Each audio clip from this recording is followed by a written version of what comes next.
Olá pessoal, vamos dar início a mais uma sessão técnica do 14º EAT, da 11ª JASE. Nessa sessão a gente vai ter a apresentação então do trabalho Normas e Diretrizes de Acessibilidade para Sistemas Digitais, um levantamento das principais recomendações para usuários com deficiência visual. Esse trabalho é de autoria do Lucas Martins, do Pedro Pedroso, Eliana Zen, Gustavo Rissetti, Vinícius da Costa e Tatiana Tavares.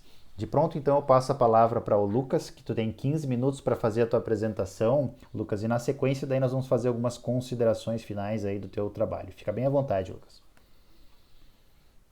Bom, boa tarde. Eu sou o Lucas, eu vou apresentar o trabalho sobre normas e diretrizes de acessibilidade para sistemas digitais, o levantamento das principais recomendações para usuários com deficiência visual. Bom, segundo o censo do IBGE 2010, cerca de 23,9% da população brasileira apresentava algum tipo de deficiência, seja visual, auditiva, intelectual ou motora. E se destacou o número de deficientes visuais, que foi 16,6%. E a partir disso, se tornou necessário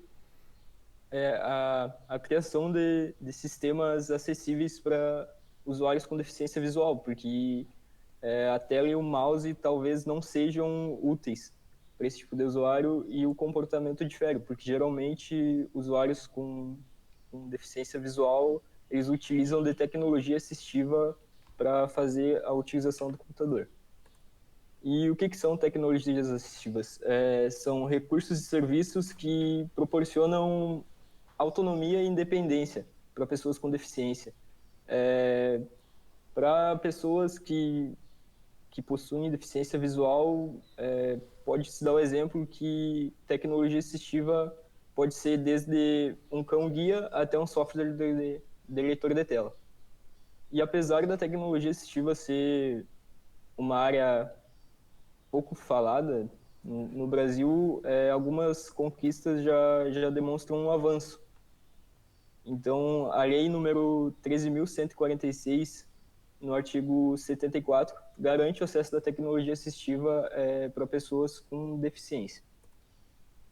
E quando a gente fala de usuários com deficiência visual e tecnologias assistivas, a gente não pode deixar de falar sobre leitores de tela, porque, como eu já me referi antes, usuários com deficiência visual utilizam o computador por meio da leitura de tela.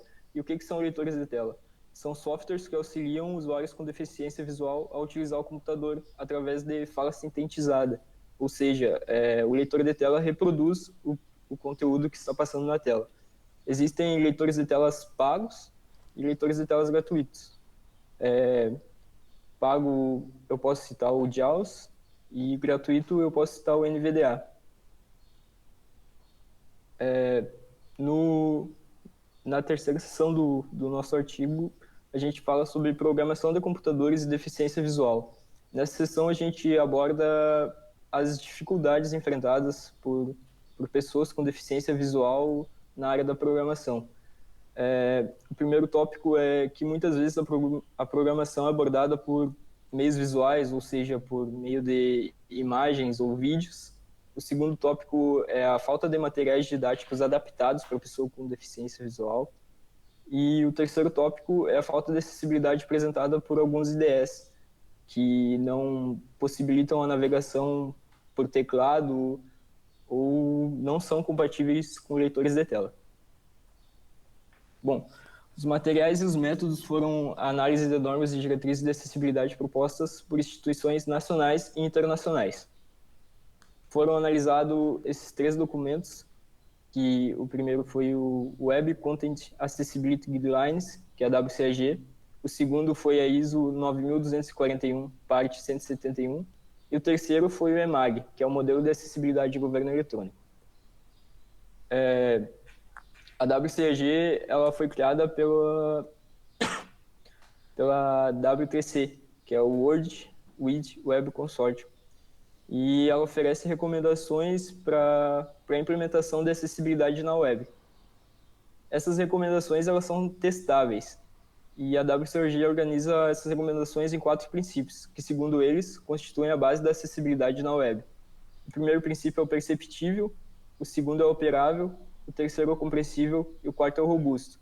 O perceptível diz que todas as informações da interface devem ser perceptíveis para todos os usuários, independente das suas limitações. O operável é que todas as operações da interface devem ser operáveis para todo tipo de usuário, independente das suas limitações. O compreensível é que todas as informações e as operações da interface têm que ser compreensíveis para todos os usuários, independente das suas limitações. E o robusto é que o conteúdo deve ser acessível em qualquer ambiente ou dispositivo, e inclusive sendo compatível com tecnologias assistíveis. A ISO 9241, parte 171, ela fornece orientações para o projeto de sistemas interativos para que alcancem o mais alto nível de acessibilidade, e também abrange questões associadas ao projeto de software acessível, sempre buscando englobar variadas deficiências. E, por fim, o EMAG é um conjunto de recomendações para padronizar e implementar a acessibilidade em sites e portais do governo brasileiro. Vale lembrar também que o EMAG é uma versão especializada do WCAG 2.0.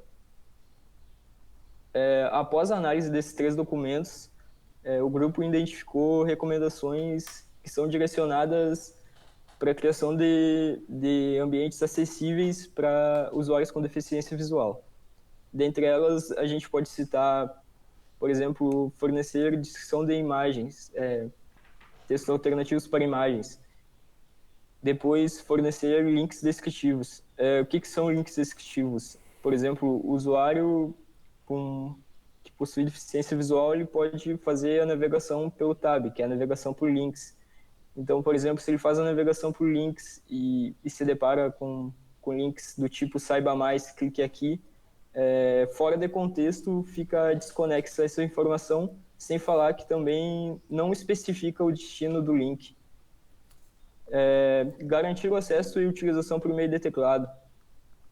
Como eu já citei ali, alguma dessas barreiras das IDEs são que algumas não possibilitam a navegação por meio de teclado. Fornece alguns atalhos, mas não totalmente. Então, é importante essa recomendação. Ser compatível com leitores de tela e recursos de tecnologia assistiva.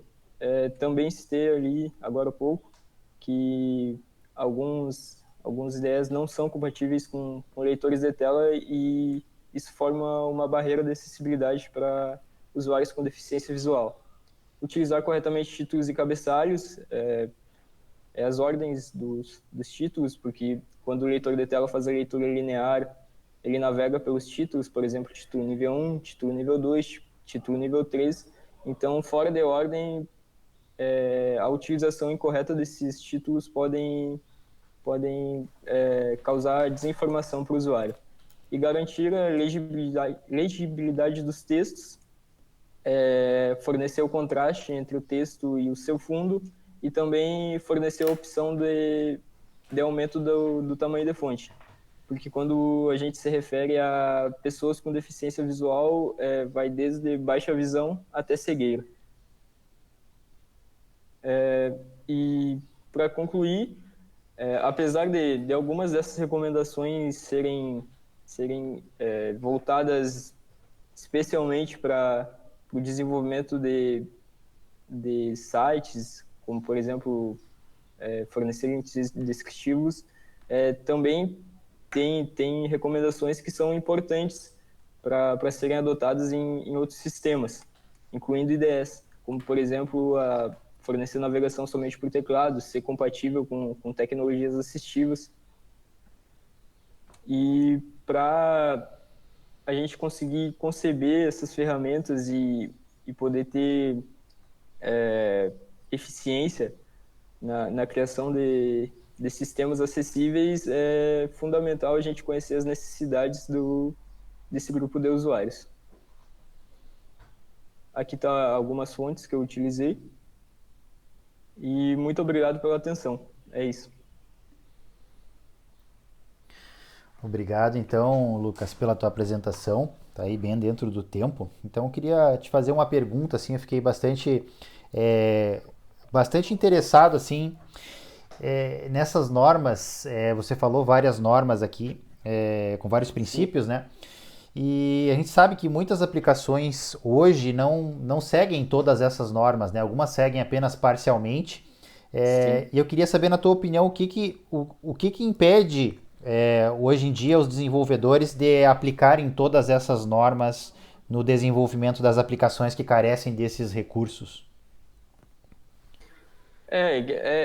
Geralmente essas normas nos documentos elas são bem explicadas, mas algumas também são genéricas, né? Mas a WCAG, por exemplo, ela fornece técnicas para a aplicação dessas normas e ela descreve bem, como claro e direto, como implementar. Então, eu acho que falta um pouco de. Me fugiu a palavra agora. Um pouco de. Não que seja esforço, mas um pouco de. Talvez a questão da divulgação dessas normas, Isso, né? divulgação, conhecimento dessas normas, porque a WCG até classifica, né, as recomendações por níveis de conformidades. Então, tem as de fácil implementação, as de média implementação e as mais complexas. Então, eu acredito que não seja difícil implementar essas normas. Eu acho que falta um pouco de divulgação, como tu falou. Perfeito, Lucas. Isso responde bem a minha pergunta. Então, queria te agradecer, Lucas, pela tua apresentação, tá? Em nome da organização do evento, agradecemos também aos participantes que estão assistindo. Lembro aqueles que estão interessados nesse trabalho, em relação a dúvidas, em relação a sugestões, podem encaminhar diretamente para os autores, tá? Vai estar o contato de vocês lá divulgado no site oficial do evento. Então, fica aí o nosso agradecimento, um abraço e até a Tá próxima. bem. Obrigado pela atenção, viu? Certo. Tchau, Lucas. Tchau.